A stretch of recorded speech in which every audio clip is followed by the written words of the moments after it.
هارون الرشید خو بادشاہ چې خزه ورته وي دوزخی نو بادشاہ ورته وي چې وا خزه کزه دوزخی منو ته په ما طلاق ہے بادشاہ اوس خزه ته وي خزه منډه کړه چې منډه کړه دروازه یې بند کړه میړه ورته وي ولی وی چې تا مال طلاق راکړو او زما قتل تا ته حرام دی او ستا قتل ما ته حرام دی عرض میں داو چې زبیدی ور بند کو چې زما قتل تا ته حرام دی او ستا ما ته حرام دی بس هغه نه بعد بادشاہ حیران چوس بس کی امام شافعی رحمت اللہ علیہ نوے ځوان شوی نوے عالم شوی بادشاہ ورغه تپوس یې وکړو چې صاحب دا مسله پیښه شوې هغه دا مسله مال راځي یا حلال او یا حرام راشه کېنه بادشاہ ورته وایي ورته نه داسې چرته کې ته په تخت ناست دی او زه لاندې یم او پوښتنه د دین د مسلې کې تخت نه راکوشه ته په دې ځمکه کېنه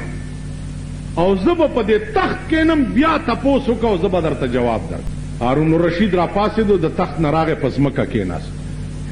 او امام شافعي لاړو په تخت کېناست د هارون الرشید ایمان هم وګوره او د امام شافعي ایمان هم وګوره امام شافعي په تخت کېناست ورته ویل بادشاه پاس ودرېږه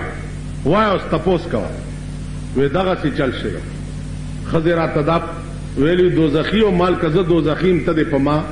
طلاق ہے او زما دوزخي او جنتی څه پته به لګي چې زه دوزخي یم که جنتي یم خو دا پچه چاته لګي څوک مونږ به دوزخ ته ځو که جنت ته به امام شافعي رحمت الله علیه ورته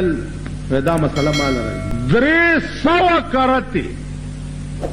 د سر نواله تر اخره پورې په ټول قرآن نظر واچو 300 کرت ځکه چې ته ټول قرآن یادو نو د الحمد نه تر والناس پورې به داسې په تلو راتلو چې په عمر کې دې چرته د خدای د یاري جړلې دي